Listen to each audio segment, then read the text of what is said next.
제11장. 솔로몬 왕은 바로의 딸 외에도 많은 외국 여자들을 사랑했는데 그들은 모압, 암몬, 에돔, 시돈, 그리고 헷 여자들이었다. 이런 나라에 대하여 여호와께서는 전에 이스라엘 백성에게 너희는 그들과 결혼하지 말아라. 그렇지 않으면 그들이 너희 마음을 돌려 우상을 섬기게 할 것이다 하고 말씀하셨다. 그런데도 솔로몬은 그런 여자들을 사랑하여 700명의 아내와 300명의 첩을 거느렸다. 그래서 그들이 왕의 마음을 여호와에게서 떠나게 하였다. 솔로몬은 나이가 많아지자 그들의 꼬임에 빠져 이방 신까지 섬겼으며 자기 아버지 다윗과 같지 않아 그의 하나님 여호와께 그의 마음을 완전히 바치지 못하였다. 그는 시돈 여신 아스다롯과 암몬 사람의 신 밀곰을 섬기고 범죄하였으며 자기 아버지 다윗처럼 여호와를 진실하게 섬기지 않았다. 그는 또 모압 사람의 더러운 신 그모스와 암몬 사람의 더러운 신 몰렉을 위해 예루살렘 동쪽 감람산에 산당을 지었으며 외국에서 데려온 자기 아내들이 그들의 신들에게 분향하고 제사드릴 신전까지 지어주었다. 이스라엘의 하나님 여호와께서 솔로몬에게 2번씩이나 나타나셔서 그에게 이방 신들을 섬기지 말라고 경고하셨으나 그는 여호와의 말씀에 순종하지 않았다. 그래서 여호와께서는 솔로몬의 마음이 자기에게서 떠난 것을 보시고 분노하시며 그에게 이렇게 말씀하셨다. 너는 나와 맺은 계약을 어기고 내 명령을 지키지 않았다. 그러므로 내가 반드시 나라를 네게서 빼앗아 내 신하에게 주겠다. 그러나 내 아버지 다윗을 생각해서 내 생전에는 이렇게 하지 않고 내 아들에게서 나라를 빼앗을 것이다. 하지만 나는 그에게서 나라를 다 빼앗지 않고 나의 종 다윗과 내가 택한 예루살렘을 위해 한 지파를 그에게 주어 다스리게 하겠다. 그러고서 여호와께서는 에돔의 왕족 하닷을 시켜 솔로몬의 대적이 되게 하셨다. 오래전에 다윗이 에돔을 정복했을 때 그의 군 총사령관 요압은 전사한 부하들의 시체를 묻기 위해 에돔으로 간 일이 있었다. 그는 부하들과 함께 그곳에 6개월 동안 머물러 있으면서 에돔에 있는 남자들을 모조리 쳐 죽였다. 그러나 당시 어린아이였던 하닷은 자기 아버지의 몇몇 신하들과 함께 이집트로 도망갔었다. 그들이 미디안에서 출발하여 바란으로 가서 몇 사람을 더 데리고 이집트의 바로 왕을 찾아갔을 때 바로는 하닷에게 집과 먹을 양식과 약간의 토지를 주었다. 하닷은 바로의 총애를 받았으므로 바로는 왕비 다브네스의 동생인 자기 처제를 그에게 주어 아내로 삼게 하였다. 그래서 하닷의 아내는 그누밧이라는 아들을 낳았으며 그는 왕궁에서 바로의 아들들과 함께 자랐다. 하닷은 다윗과 그의 군대 총사령관 요압이 죽었다는 말을 듣고 바로에게 자기 고국으로 돌아가게 해달라고 부탁하였다. 그때 바로가 나와 함께 있는 것이 불만이냐? 내가 무엇이 부족해서 내 고국으로 돌아가려고 하느냐? 하고 묻자 하닷은 아닙니다. 아무것도 부족한 것은 없었습니다. 하지만 고국으로 돌아가고 싶습니다. 하고 대답하였다. 하나님은 또 엘리아다의 아들 루손을 솔로몬의 대적이 되게 하셨는데 그는 자기 주인인 소바의 하닷에셀 왕에게서 도망한 자였다. 다윗이 소바군을 쳐 죽일 때에 루손은 사람들을 모아 무법자들의 두목이 되었으며 그들은 후에 다마스커스로 가서 살았고 르손이 거기서 왕이 되었다. 이와 같이 르손은 시리아 왕이 되어 솔로몬의 평생에 하닷과 함께 이스라엘을 대적하고 미워하였다. 그리고 느밧의 아들 여로보암이 왕을 대적하여 반란을 일으켰다. 그는 솔로몬의 신하 중 한 사람으로 스레다 출신의 에브라임 사람이었으며 그의 어머니는 스루아라는 과부였다. 그가 반란을 일으키게 된 배경은 이렇다. 솔로몬이 밀로 요새를 재건하고 다윗성의 성벽을 수리하고 있을 때 여로보암은 대단히 유능한 사람이었다. 솔로몬은 그가 아주 열심히 일하는 것을 보고 요셉 자손의 사역군을 감독하게 하였다. 어느 날 여로보암이 예루살렘에서 나오고 있는데 실로 출신의 예언자 아히야가 들에서 조용히 그를 만나 자기가 입고 있던 새 옷을 벗어 12조각으로 찢고 여로보암에게 말하였다.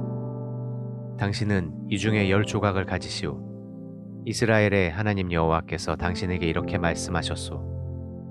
내가 솔로몬의 손에서 나라를 빼앗아 10지파를 너에게 주겠다.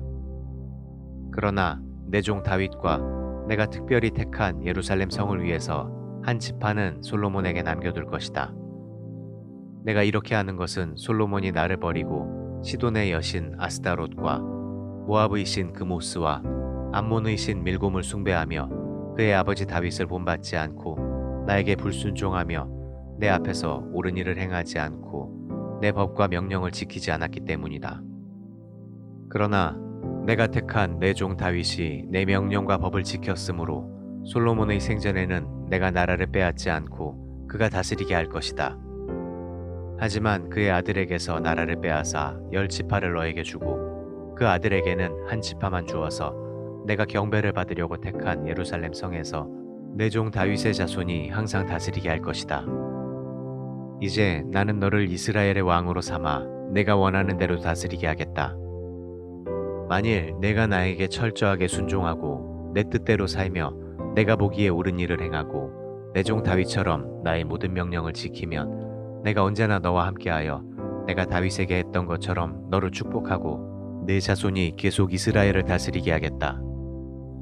내가 솔로몬의 죄 때문에 다윗의 자손들을 벌할 것이지만 영원히 그렇게 하지는 않을 것이다. 솔로몬이 여로보암을 죽이려고 하였으나 그는 이집트로 도망가서 시사광을 찾아가 솔로몬이 죽을 때까지 그곳에 머물러 있었다. 이 밖에 솔로몬이 행한 모든 일과 그의 업적과 그가 보여준 지혜는 솔로몬의 일대기에 다 기록되었다. 솔로몬은 예루살렘에서 40년 동안 이스라엘을 통치하다가 죽어 다윗성에 장사되었고 그의 아들 르호보암이 왕위를 계승하였다. 제12장 모든 이스라엘 사람들이 르호보암을 왕으로 삼기 위해 세겜으로 가자 르호보암도 그리로 갔다. 이때 솔로몬 왕을 피해 이집트로 망명했던 느밧의 아들 여로보암이 이 소식을 듣고 이집트에서 돌아왔다. 그래서 사람들은 여로보암을 불러 그를 앞세우고 르호보암에게 가서 이렇게 말하였다. 당신의 아버지는 우리를 혹사시키고 우리에게 무거운 짐을 지워주었습니다. 이제 당신은 이 짐을 가볍게 하여 우리 생활을 편하게 해주십시오. 그러면 우리가 당신을 왕으로 모시겠습니다.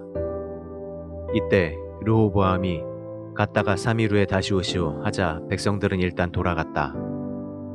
그러고서 르호보암 왕은 자기 아버지의 자문관으로 일하던 노인들을 불러 이 백성들에게 어떻게 대답하면 좋겠소 하고 물었다. 그러자 그들은 왕이 만일 겸손한 마음으로 이 백성을 다스리고 그들의 요구에 기꺼이 응하시면 그들은 왕을 언제나 충성스럽게 섬길 것입니다 하고 대답하였다. 그러나 르호보암은 그 노인들의 조언을 무시하고 대신 자기와 함께 자란 그 젊은 보좌관들에게 그대들은 어떻게 생각하시오? 자기들의 짐을 가볍게 해달라고 요구하는 이 백성들에게 내가 어떻게 대답했으면 좋겠소? 하고 물었다. 그러자 그 젊은 보좌관들이 대답하였다. 왕은 그들에게 내 새끼손가락이 내 아버지의 허리보다 더 굵은 줄을 몰랐소. 내 아버지가 당신들에게 무거운 짐을 지웠다고 생각한다면 나는 그 짐을 더 무겁게 할 것이오. 내 아버지는 채찍으로 당신들을 다스렸지만 나는 전갈로 당신들을 다스리겠소 하고 대답하십시오. 3일 후에 여로보암과 백성들이 르호보암을 찾아왔을 때 왕은 노인들의 조언을 무시하고 그들에게 포악한 말로 젊은 보좌관들이 일러준 그대로 대답하였다. 왕이 이처럼 백성들의 말을 듣지 않은 것은 여호와께서 실로 사람 아히야를 통해 느밧의 아들 여로보암에게 말씀하신 것을 이루시려고 이 일에 직접 개입하셨기 때문이었다. 이스라엘 사람들은 왕이 자기들의 말을 듣지 않는 것을 보고 이렇게 외쳤다. 다윗과 그 집안을 타도하자. 이새의 아들에게서 무엇을 얻겠느냐? 자, 이스라엘 사람들아, 집으로 돌아가자. 르호보암아, 이제 너는 내 집안이나 다스려라. 그러고서 그들은 집으로 돌아갔다. 그러나 유다 지역에 사는 사람들은 르호보암을 계속 왕으로 모셨다. 그 후에 르호보암 왕이 사역군의 총감독관이었던 아도니람을 이스라엘 사람들에게 보냈으나 그들은 그를 돌로 쳐 죽였다. 그래서 르호보암은 급히 자기 수레를 타고 예루살렘으로 도망쳐왔다. 그때부터 북쪽 이스라엘 사람들은 계속 다윗의 집안을 배척하였다. 모든 이스라엘 사람들은 여로보암이 이집트에서 돌아왔다는 말을 듣고 그를 대중의 모임에 초대하여 이스라엘의 왕으로 삼았다. 그러나 유다 지파만은 계속 다윗의 집안에 충성하였다. 르호보암은 예루살렘에 돌아와 유다와 베냐민 지파에서 18만 명의 정예병을 소집하고 전쟁을 일으켜 이스라엘 북쪽 지파들을 장악하려고 하였다. 그러나 하나님은 예언자 스마야를 통하여 르호보암과 그리고 유다와 베냐민 지파 모든 사람들에게 이렇게 말씀하셨다. 너희는 너희 형제 이스라엘 사람들과 싸우러 가지 말고 모두 집으로 돌아가거라. 일이 이렇게 된 것은 내 뜻이었다. 그래서 그들은 여호와의 말씀에 순종하여 모두 집으로 돌아갔다. 여로보암은 에브라임 산간지대에 세겜성을 건축하고 거기서 얼마 동안 살다가 그 후에 분우엘성을 건축하고 이렇게 생각하였다. 이대로 두었다가는 나라가 다윗의 집안으로 돌아갈지 모른다.